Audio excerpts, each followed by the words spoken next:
Halo. Vipi? Hey, y'all, come look at this. Asa wewe mbona nakupigia simu mwanzo asubuhi, simu zangu zinaita tu hapo. Ina maana uzioni mke wangu au ni kusudi? Sasa unaenda kukaa kwa rafiki yako, simu unaacha ndani, maana yake nini? Yaani mpaka anafanya maamuzi ya kuja mwenyewe kweli? God have mercy upon us. Acha utoto, mke wangu kila siku nakueleza, mama mwambie asizo ni nyumba ya jirani ya nini? Umeolewa, kaa kwako. Sasa unasikia Mdachi na Kaniki wanakuja hapo. Waliniambia toka jana nikasahau kukwambia.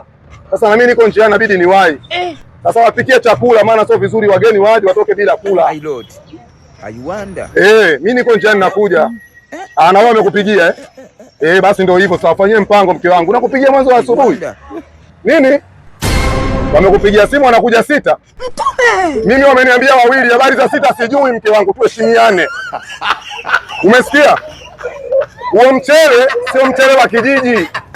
Hii daa mimi siwisilishi timu ya mpira. Wameniambia 2, wao wamekwambia nakuja 6. Sasa sikiliza, baki hapo hapo, angalia kwa Marashidi hizo movie mpaka usiku. Na mimi nashuka hapa nitarudi usiku, bora nile gengeni. Mama sasa wanafanya kusudi. Yaani mimi nawaambia 2 afu wanaitana 6. Zima simu na mimi nafunga simu, hamna kutafutana. Konda niache hapa.